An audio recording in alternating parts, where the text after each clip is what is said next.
aluno, seja bem-vindo ao Se Liga na Educação. Meu nome é Ludmila Lima, essa é uma aula de Ciências do 4º ano e hoje nós vamos falar sobre o saber científico e o saber popular, o conhecimento popular. Vamos ver qual é a habilidade que está sendo trabalhada nessa aula. Identificar conhecimentos populares em sua relação com as pesquisas científicas, discutindo a cultura local e sua influência na sociedade.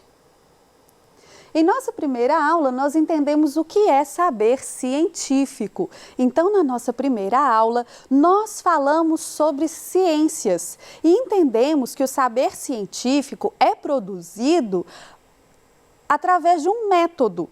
Ele precisa seguir um método para ser considerado científico. Então, a observação científica, vai observar o ambiente, vai observar os fenômenos, vai observar os problemas, formular hipóteses sobre esses problemas ou sobre a explicação de fenômenos que acontecem na natureza.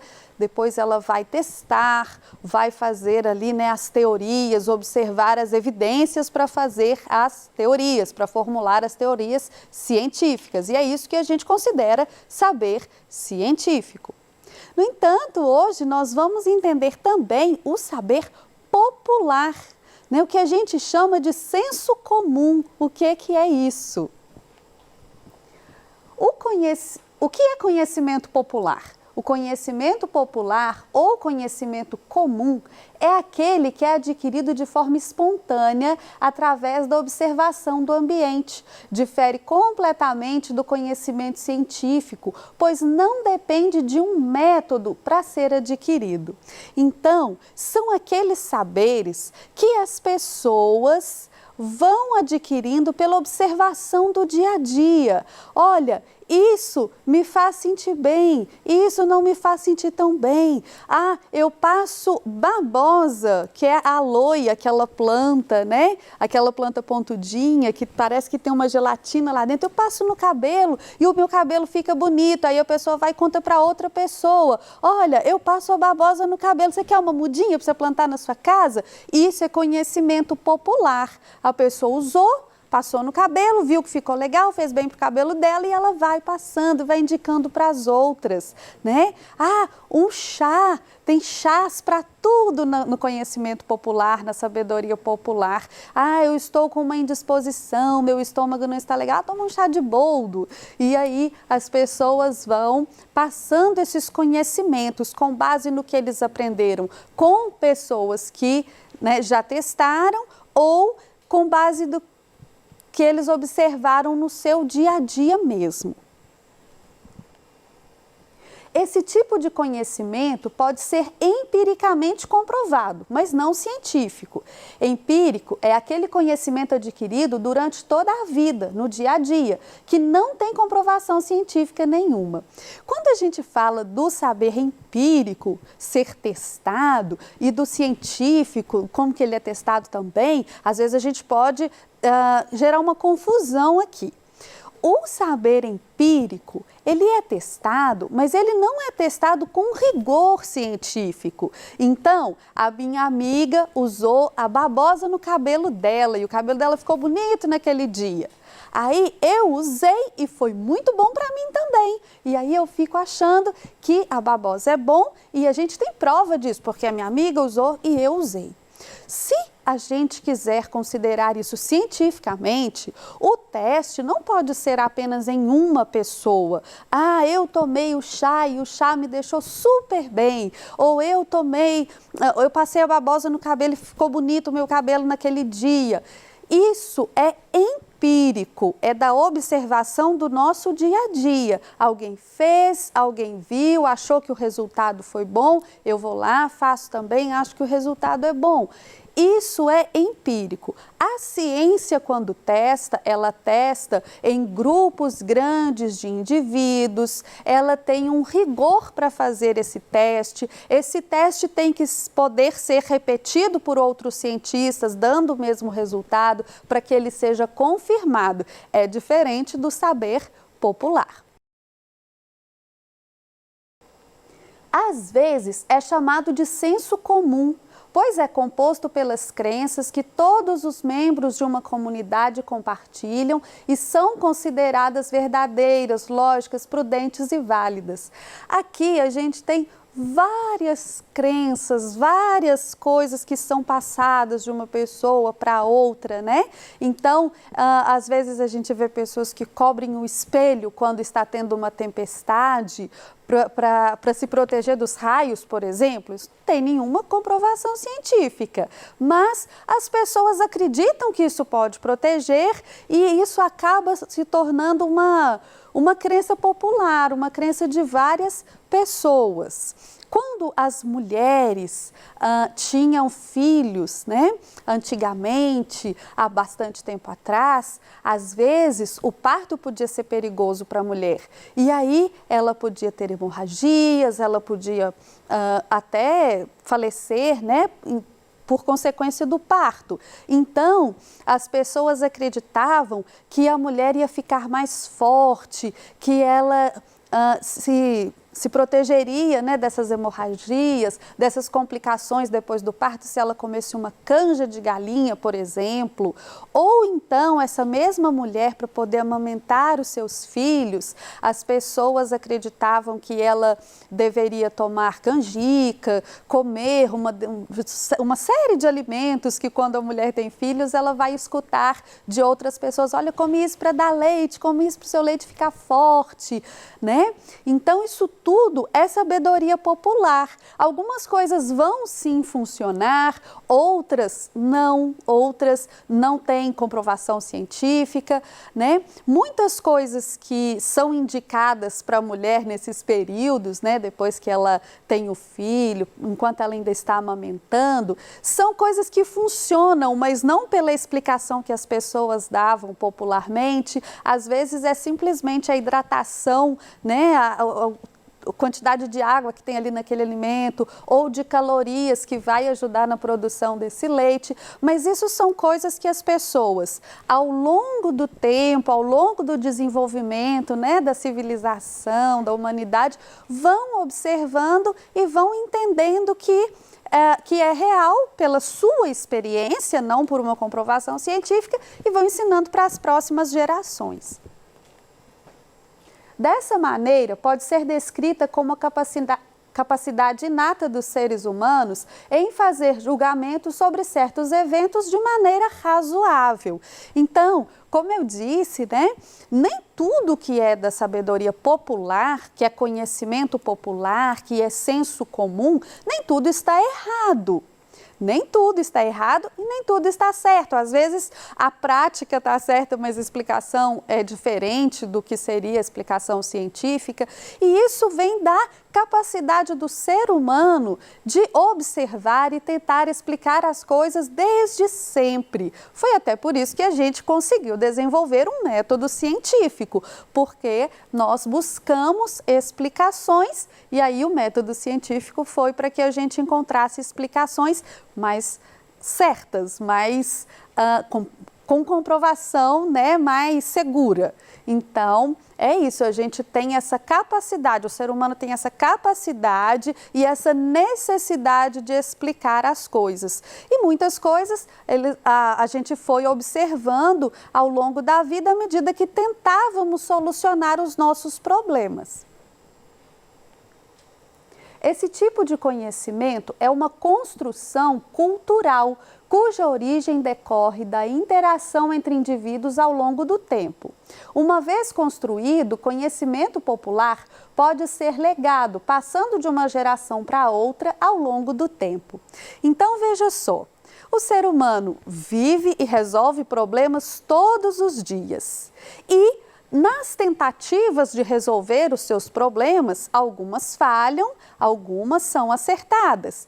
E, nesse momento, ele começa a construir um repertório de soluções para as coisas. Como eu disse antes, a mulher que deu à luz toma uma canja para ficar mais forte, a pessoa que está indisposta toma um chá. A pessoa que quer deixar o cabelo mais bonito passa lá a babosa e assim as pessoas vão aprendendo soluções para esses problemas. E culturalmente, né, dentro das suas comunidades, dentro das suas famílias, essas pessoas vão passando essas soluções adiante. Então, alguém que, por exemplo, tem uma indisposição, não vai tomar um chá de cada um que tem ali no quintal, de cada folha que tem no quintal. Ela vai perguntar para alguém mais experiente que chá tomar, né? E aí as pessoas vão adquirindo esses saberes populares e vão acreditando neles, porque há várias gerações eles são usados. Um exemplo, esse exemplo aqui é um exemplo que há bastante tempo, quando a professora era criança, muitas pessoas tinham essa crença, mas que eu me lembro assim de conversar mais era com a minha avó. A minha avó materna, ela gostava muito de manga, gostava muito da fruta, de comer manga.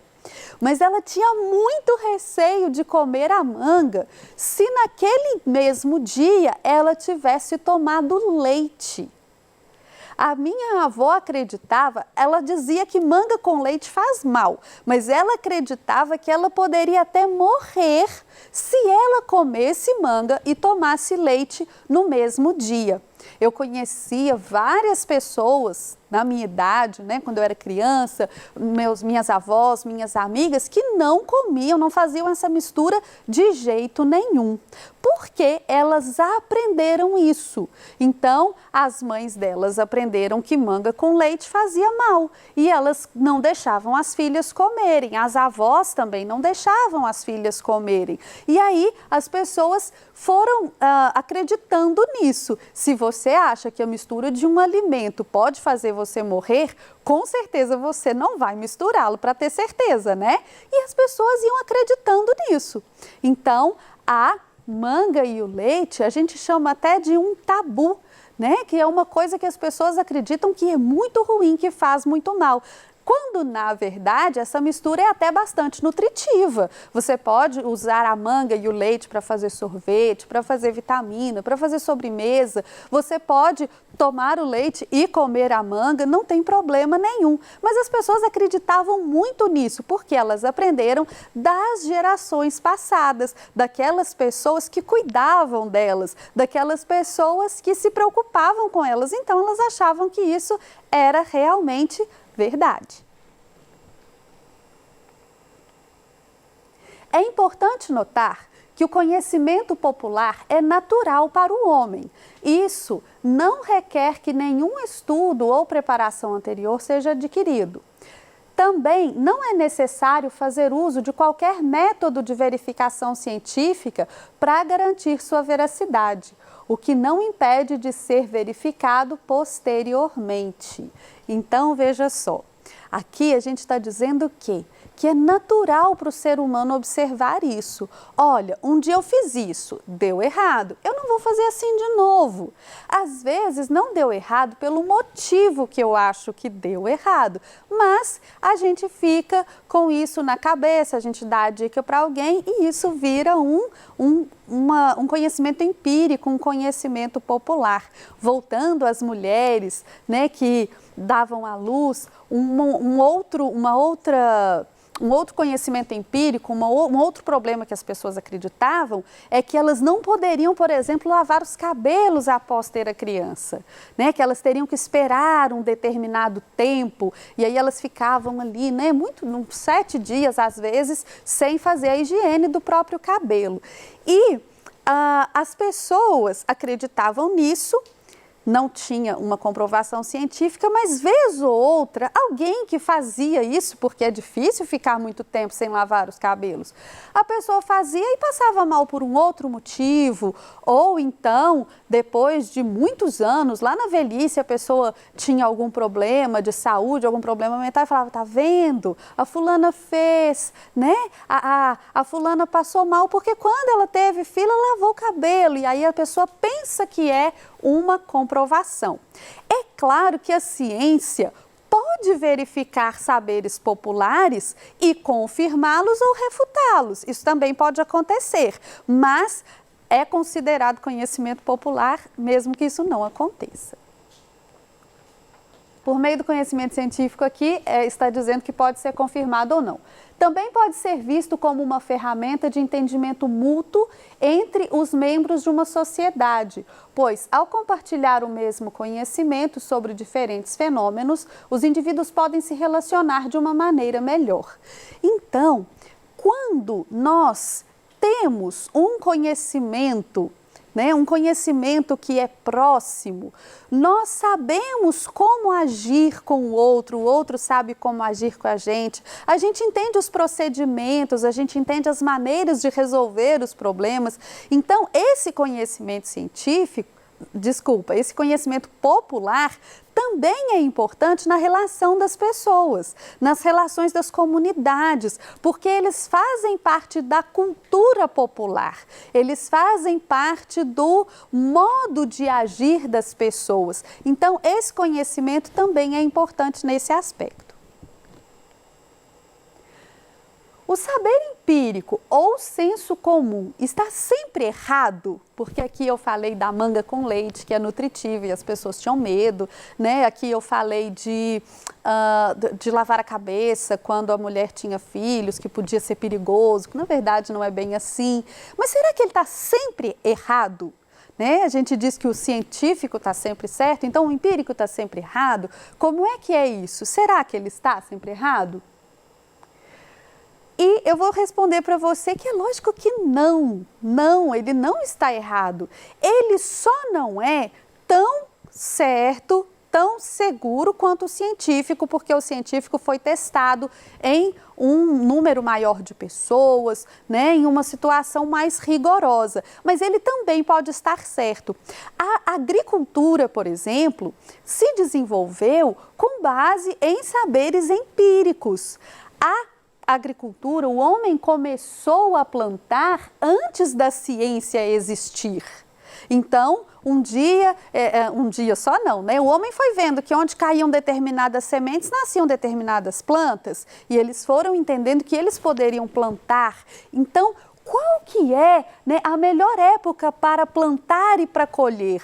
Isso veio primeiro para nós como conhecimento empírico. Primeiro, isso partiu da observação dos homens, quanto a boas épocas e más épocas para plantar e para colher. Qual é o melhor solo para cada cultura? Não é qualquer planta que vai se adaptar a qualquer tipo de solo. Então, isso também vem de um conhecimento empírico. Como reproduzir as plantas, As plantas não se reproduzem só com sementes, como eu disse. Você pode tem diversas técnicas para reproduzir as plantas. Então, isso tudo partiu de um conhecimento empírico. E hoje, a ciência, ao investigar esses conhecimentos empíricos, ela já confirmou vários deles e desenvolveu essas técnicas para além do que o homem conseguiu apenas com a sua observação. Então, o conhecimento empírico na agricultura, por exemplo, foi muito usado e possibilitou um avanço enorme na humanidade que era nômade e se tornou sedentária porque conseguiu plantar, conseguiu produzir seus alimentos e hoje produz muito alimento para uma população gigantesca, através dessas técnicas que foram desenvolvidas. Aqui, quando eu falo da agricultura, a gente tem o saber empírico no início do desenvolvimento e temos também o saber científico comprovando, confirmando algumas coisas, refutando outras, para aprimorar essas técnicas. Mas aqui a gente vê que o saber empírico também pode estar certo e também pode evoluir. Na aula de hoje, nós conhecemos o que é o senso comum. Aprendemos a diferenciar senso comum de conhecimento científico. E entendemos que o conhecimento científico pode refutar ou confirmar saberes populares. Então, eu espero que você tenha aprendido bastante com essa aula e que faça suas atividades com bastante atenção. Muito obrigada e até a próxima!